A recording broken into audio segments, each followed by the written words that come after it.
إن الحمد لله نحمده ونستعينه ونستغفره ونعوذ بالله من شرور أنفسنا ومن سيئات أعمالنا من يهده الله فلا مضل له ومن يضلله فلا هادي له ونشهد أن لا إله إلا الله وحده لا شريك له ونشهد أن سيدنا وسندنا وحبيب قلوبنا ومولانا محمدا عبده ورسوله أما بعد فأعوذ بالله من الشيطان الرجيم بسم الله الرحمن الرحيم شهر رمضان الذي أنزل فيه القرآن هدى للناس وبينات من الهدى والفرقان فمن شهد منكم الشهر فليصمه وقال تعالى إن الله وملائكته يصلون على النبي يا أيها الذين آمنوا صلوا عليه وسلموا تسليما اللهم صل على محمد وعلى آل سيدنا محمد عبدك ورسولك النبي الأمي بعداد أنفس الخلائق دائما أبدا بلغ العلا بكماله كشف الدجى بجماله حسنت جميع خصاله صلوا عليه وآله سلموا يا قوم بارك صلوا على الصدر الأمين مصطفى ما جاء إلا رحمة للعالمين الصلاة والسلام عليك يا رسول الله الصلاة والسلام عليك يا حبيب الله الصلاة والسلام عليك يا سيد المرسلين الصلاة والسلام عليك يا رحمة للعالمين الحمد لله কালিমাত শুকর আদায় করি মহান আল্লাহ জাল্লা শানহু দরবারে যে আল্লাহ জাল্লা শানহু আমাদেরকে মাহে রমজানুল মুবারক মাসের প্রথম জুমায় আল্লাহ সুবহানাহু ওয়া তাআলার ঘরের মধ্যে রোজা অবস্থায় আসার এবং কিছু কথা বলার এবং শোনার তৌফিক যে রব্বে কারিম দান করেছেন জবান ছেড়ে কালিমাত শুকর আদায় করে সকলেই বলি আলহামদুলিল্লাহ। আল্লাহ জাল্লা শানুহু মুহাব্বত করে ভালোবেসে আমাদেরকে মাহে রমজানুল মুবারক মাস দান করেছেন। কেন দিয়েছেন? যে ঈমানদাররা যেন 11টি মাস আমার বান্দা গুনাহ করেছে, এই রমজান মাসে যেন তারা ক্ষমা প্রাপ্ত হয়, ক্ষমা চায়। আর যে বান্দা আমার কাছে ক্ষমা চাবে আমি আল্লাহ জাল্লা শানুহু তার দোয়া কবুল করে নেব, তাকে ক্ষমা করে দেব। সুবহানাল্লাহ। গত সপ্তাহের আয়াতে কারিমার মধ্যে আল্লাহ জাল্লা শানুহু আমাদেরকে সান্ত্বনা দিয়ে বলতেছিলেন যে তোমরা হতাশ হও না, এই যে মাহে রমজানুল মুবারক মাস তোমাদেরকে যে দিয়েছি, তোমাদের পূর্বপুরুষ যারা এসেছে বাবা আদম আলাইহিস সালাম থেকে শুরু করে প্রত্যেককেই আমি মাহে রমজানুল মুবারক মাসের মতন নির্দিষ্ট কিছু সিয়াম দিয়েছিলাম। যেমন আশুরার সিয়াম। এইরকম সিয়াম আমার আপনার পূর্বপুরুষদেরকে আল্লাহ জাল্লা শানহু দিয়েছিলেন, আমাদেরকেও আল্লাহ জাল্লা শানহু সিয়াম দান করেছেন। আর এই সিয়ামটা আল্লাহ রাব্বুল আলামিনের কাছে অনেক পছন্দের, অনেক দামি। আল্লাহ জাল্লা শানহু এই সিয়ামটা আমরা যারা রাখি, আল্লাহ জাল্লা শানহু এই সিয়ামের জন্য নিজ হাতে পুরস্কার দান করবেন। সুবহানাল্লাহ। তাহলে আমাদেরকে আল্লাহ তাআলা কত ভালোবাসেন। ভালোবাসার বহিঃপ্রকাশ আরো একটি আছে, যেমন মুহাম্মদুর রাসূলুল্লাহ সাল্লাল্লাহু আলাইহি ওয়াসাল্লাম হলো আল্লাহ জাল্লা শানহুর পেয়ারা বান্দা। আমরা উলামা হযরতের মুখে শুনেছি এবং বলেন, রাসূল সাল্লাল্লাহু আলাইহি ওয়াসাল্লাম নিজেও বলেছেন যে দুনিয়া সৃষ্টির পূর্বে আল্লাহ জাল্লা শানহু আমাকে বানায় রাখছিলেন। জান্নাতের মধ্যে ময়ূরের আকৃতি, এরকম অনেক বিভিন্ন রিওয়ায়াত আছে। এবং সর্বশেষ একটি দলিল হলো বাবা আদম আলাইহিস সালামের একটি জান্নাত থেকে যে চলে এসেছিলেন, যার কারণ ছিল গন্ধম ফল খাওয়ার কারণ। 350 বছর কান্নার পরে আল্লাহ জাল্লা শানহু দোয়া কবুল করেছিলেন, লা ইলাহা ইল্লাল্লাহ মুহাম্মাদুর রাসূলুল্লাহ। এই মুহাম্মাদুর রাসূলুল্লাহ সাল্লাল্লাহু আলাইহি ওয়াসাল্লামের নামের ওসিলায়। সুবহানাল্লাহ। আল্লাহ তাআলা বলতেছিলেন, এই কথাটা যদি আরো আগে বলতাম তোমাকে আরো আগে ক্ষমা করে দিতাম। তার মানে বোঝা যায় যে মুহাম্মাদুর রাসূলুল্লাহ সাল্লাল্লাহু আলাইহি ওয়াসাল্লাম আল্লাহ তাআলার অনেক বড় পেয়ারা বান্দা, নবী ও রাসূল। এই মুহাম্মাদুর রাসূলুল্লাহ সাল্লাল্লাহু আলাইহি ওয়াসাল্লামকে মাহে রমজানুল মুবারক মাস দান করেছেন। এই মুহাম্মাদুর রাসূলুল্লাহ সাল্লাল্লাহু আলাইহি ওয়াসাল্লাম পেয়ারা বান্দা হওয়ার পরেও জানতেন না যে তার মৃত্যুটা কখন হবে, জানতেন না। এই জন্য আল্লাহ রাসূল সাল্লাল্লাহু আলাইহি ওয়াসাল্লাম রজব মাসের চাঁদ আজ সন্ধ্যায় ধরেন উঠেছে আর দোয়া করতেন, আল্লাহুম্মা বারিক লানা ফি রজব ওয়া শাবান ওয়া বাল্লিগনা রমাদান। আল্লাহর হাবিব মুহাম্মদুর রাসূলুল্লাহ সাল্লাল্লাহু আলাইহি ওয়াসাল্লাম দোয়া করতেন, ও দোস্ত আমার আল্লাহ, আপনি আমার মালিক, আপনি আমার খালিক, तमाम দুনিয়ার সৃষ্টিকর্তা আপনি। আপনার হুকুম ছাড়া কিছুই হয় না, আপনার হুকুমে আমি চলি। আপনি যদি জানান তাহলে আমি জানি, আপনি যদি বলতে বলেন আমি বলি। আমার নিজের শক্তিতে আমি কিছুই করতে পারি না রে রব্বে কারীম। আমি জানি না আমার হায়াত কয়দিন আছে, আমার মাউত কখন হবে আমি জানি না। ও কবর মালিক মেহেরবান আল্লাহ, যখন আপনি রজব মাসের চাঁদের মধ্যে আমাকে পদার্পণ করাইছেন, যখন আপনি রজব মাস পর্যন্ত আমাকে হায়াতে তৈয়বা দিয়েছেন, ওরে কবর মালিক মেহেরবান আল্লাহ, দোস্ত আমার, আমাকে রজব মাস এবং শাবান মাস পর্যন্ত হায়াতে তৈয়বা বাড়ায়া দেন। রজব মাসের ফজিলত দান করেন, শাবান মাসের বরকত দান করেন এবং রমজান মাস পর্যন্ত হায়াত বাড়ায়া দেন। রাসূল কেন রমজান মাস পর্যন্ত হায়াত চাইতেন? কারণ জানেন রমজান মাস হলো দামি মাস, গুরুত্বপূর্ণ মাস।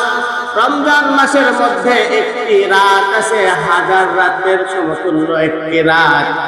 নবী আরবি আলাইহিস সালাম একটি রাতের আশায় আল্লাহ তাআলার কাছে 3 মাস আগের থেকে দোয়া করতেন। খালি তাই নয়, নবী আরবি আলাইহিস সালাম জানেন মাহে রমজানুল মুবারক মাস গুরুত্বপূর্ণ মাস। 11টি মাসের যেই ফজিলত তার চেয়ে অনেক দামি, অনেক ফজিলত হলো মাহে রমজানুল মুবারক মাস। নবী আরবি আলাইহিস সালাম জানতেন এবং সাহাবাদেরকে জানাইতেন রমজান মাসের 2 রাকাত নফল নামাজ বা সুন্নত নামাজ অন্য মাসের 2 রাকাত ফরজ নামাজের সমতুল্য। রাসূল কেন হাতছাড়া করবেন?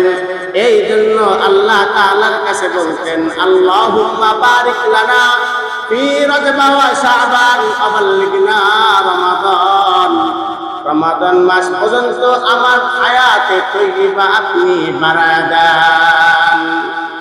নবী আরবি আলাইহিস সালাম হায়াতের জন্য দোয়া করতেন, আর আমি আপনি মুসলমান রাসূলের উম্মত, দোয়া যারা জানি তারা করি, তাও খুব কম, ঠিক কিনা বলেন? তারপরেও জানার পর রমজান মাস যে গুরুত্বপূর্ণ মাস, এইটা পাওয়ার পর অনেক আল্লাহর বান্দা রোজা রাখে না। এইটা কি ঠিক বলেন? এটা কখনো ঠিক না। আমাদের উপরে আল্লাহ কখনো জুলুম করেন নাই, আমাদের উপরে চাপায়া দেয় নাই।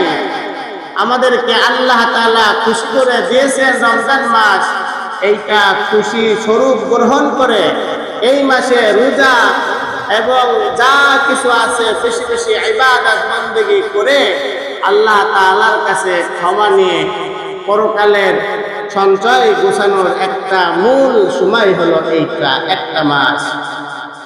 ওলামা হযরত সুন্দর করে বুঝান, রজব মাস হলো বীজ বপন করার সময়, শাবান মাস হলো বড় হয়, ওই যেটা বীজ বপন করেছিল ওইটা বড় হয়েছে ফসলটা। আর রমজান মাস হলো ঘরে কেটে ঘরে তোলার সময় হলো রমজান মাস। আর 11 মাসের মধ্যে এই মাসটাই সবচেয়ে দামি এবং গুরুত্ব। এই মাসে ফসল খালি ঘরে তুলতে হবে আমাদের। পারবো না ইনশাআল্লাহ? ইনশাআল্লাহ। আল্লাহ সুবহানাহু ওয়া তাআলা দেখেন আরো কত ইনসাফকারী। আল্লাহ তাআলার মতন ইনসাফকারী ইনসানের মধ্যে নাই। আল্লাহ তাআলার মতন তুলনায় তার সমকক্ষ সমতুল্য কেউ নাই। আল্লাহ তাআলা ইনসাফ করে কি বলতেছেন? গত সপ্তাহের আলোচনার পরের আয়াতের মধ্যে বলতেছিলেন, আইয়ামাম মা'দুদাত ফামান কানা মিনকুম মারিদান আও আলা সাফারিন ফাইদ্দাতুন মিন আইয়ামিন উখরা। এই আয়াতে কারিমার মধ্যে আমাদেরকে বলতেছেন, বোঝাচ্ছেন যে নির্দিষ্ট কয়েকটি দিন তোমাদের মধ্যে রোজাকে ফরজ করেছি। কেউ যদি রোগাক্রান্ত হও, কেউ যদি প্রবাসে থাকো, অথবা কেউ যদি সফরে থাকো, তাহলে তোমাদের রোজা রাখার দরকার নাই। সুবহানাল্লাহ। আল্লাহ তাআলার আদেশ তো বলতে পারতেন যে তুমি যেখানেই থাকো না কেন রোজা পালন করাই লাগবে, তাই না? আমি আপনি যদি আমার আপনার অধীনে কোনো কর্মচারী থাকে, আমরা যেখানেই থাকি না কেন বাংলাদেশের যে কোনো প্রান্তে ফোনের মাধ্যমে তাকে কন্ট্রোল করি কি করি না? ভাই আমি যেখানেই আছি না কেন আমার দোকান সময় মতন খুলতে হবে, এই কয়টায় বন্ধ করতে হবে, অথবা তুমি যেখানেই আসো অতি দ্রুত দোকানে চলে আসো, আমার কাস্টমার এসে বসে আছে। কথা কই কি কই না? অনেক আল্লাহর বান্দা এমন গুরুত্ব আরোপ করা হয়, সকল মানুষের সকল গুরুত্ব আরোপকারী আল্লাহ জাল্লা শানুহু এই কথা বলেন নাই যে বান্দা তুমি প্রবাসে থাকো তাই কি হয়েছে, তুমি রোজা রাখো, এই কথা বলেন নাই। বলেন নাই তুমি অসুস্থ রোগী, তোমার রোজা রাখতেই হবে, এই কথা বলেন নাই। তুমি সফরে আসো মুসাফির, তোমার রোজা রাখতে হবে, এই কথা আল্লাহ তাআলা শানুহু বলেন নাই। আল্লাহ তাআলা বলেছেন যে তোমরা যদি রোগাক্রান্ত হও তাহলে অবশ্যই তোমরা রোজা রাখার দরকার নাই সেই কয়েকদিন, যে কয়েকদিন তুমি অসুস্থ আছো। পরে আবার আল্লাহ তাআলা নিজেই বলে দিচ্ছেন যে হ্যাঁ, যদি তুমি ওজনের কারণে অসুস্থতার কারণে রোজা রাখতে পারলা না ও বান্দা, পরে এক সময় তুমি রোজাটা করে দিও, পরে এক সময় রোজাটা করে দিও। আবার শিথিল করেছেন, যদি পরে তুমি রোজা করতে না পারো তাহলে একজন মানুষকে তাকে আহার, তার খাবার খাওয়াই দিও, ফিদিয়া তোমরা দিয়ে দিও। সুবহানাল্লাহ। দেখেন, রমজান মাস পরে যদি রোজা করতে আমি না পারি, আমার মন যদি না চায়, তাহলে আমাকে এই সুযোগটাও আল্লাহ তাআলা করে দিলেন। তোমার রোজা রাখার দরকার নাই, তুমি একজন মানুষরে এক বেলা দরকার হয় পেট ভরে খাওয়ায় দাও, আহার দিয়ে দাও।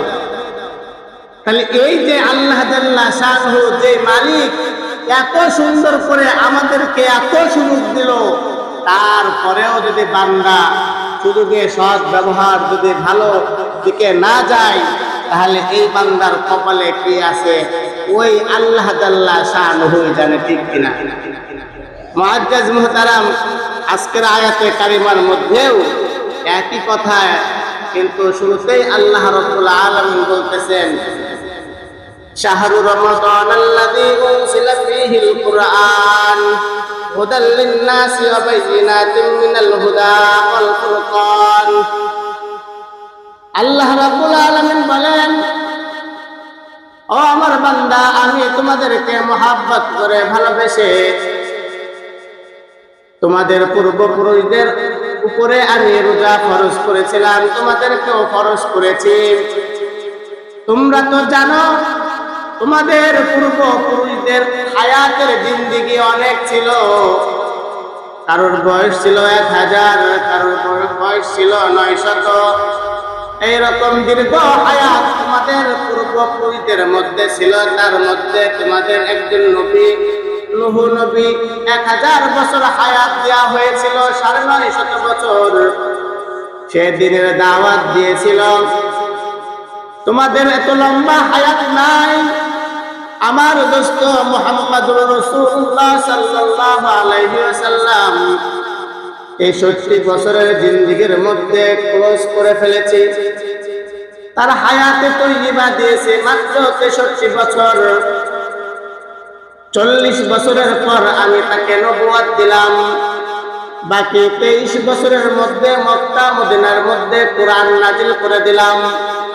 কোরআন নাজিল করে দিলাম, ওনাকে দায়িত্ব দিয়েছিলাম, যে দায়িত্ব উনি 23টা বছরের মধ্যে পরিপূর্ণভাবে পালন করে ফেলেছেন। আমার দোস্তর দিলের মধ্যে তামান্না ছিল, আকাঙ্ক্ষা ছিল এমন যে আমার পূর্বে যে সমস্ত নবী আলাইহিস সালাম এসেছেন, তাদের তো অনেক হায়াত, তারা তো অনেক নেক আমল করেছে, তাদের সঙ্গে আমরা কখনো কাজ করে জান্নাতে আগে যাইতে পারবো না। এই জন্য আল্লাহ রাব্বুল আলামিন তার মনের তামান্না গুলো শুনে আল্লাহ রাব্বুল আলামিন এমন একটি রাত দিলেন, তার নাম লাইলাতুল কদর।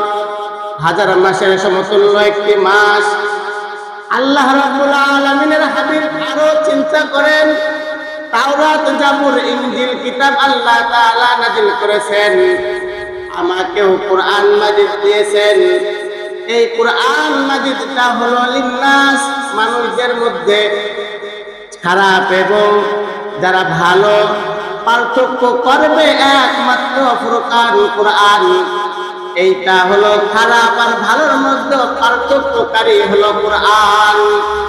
এই কোরআন যারা পড়বে, এই কোরআন যারা মানবে, তারা তো ইমানদার মুমিন মুত্তাকি কামিয়াব। যারা মানবে না, যারা করবে না, যারা অস্বীকারী, তারা তো নিজ সন্দেহে নিজের কারণে নিজে ধ্বংস হয়েছে।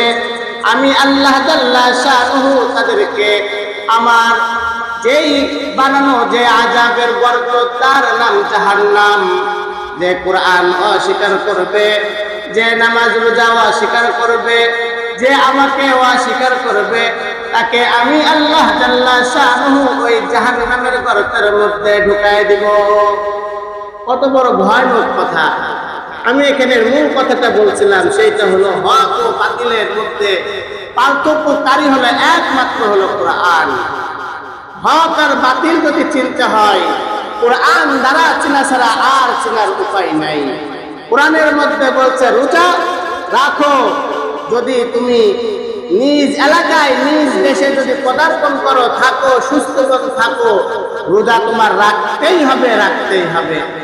আর যদি তুমি অসুস্থ হও, এমন অসুস্থ মারাত্মক যাকে বলা হয়, যেটা অভিজ্ঞ ডাক্তার তোমাকে লাইফ সাপোর্টে রেখেছে, অভিজ্ঞ ডাক্তার তোমাকে 3 বেলা ওষুধ খেতে বলেছে, সেই জন্য তোমার রোজাটা মাপ আছে, কিন্তু পরবর্তীতে রোজা করে দিবা অথবা ফিদিয়া দিয়ে দিবা। সাধারণ পেটের গ্যাস্ট্রিকের কারণে যে কোনো কারণবশত অজুহাত দেখে রোজা ভঙ্গ করা, এটা আমাদের উচিত হবে না, ঠিক হবে না। আল্লাহ জাল্লা শানুহু আমাকে সহ আপনাদের প্রত্যেককেই যে আলোচনা করেছি আমল করার জন্য তৌফিক দান করুক, আমিন। ওয়া আখিরু দাওয়ানা আলহামদুলিল্লাহি রাব্বিল আলামিন।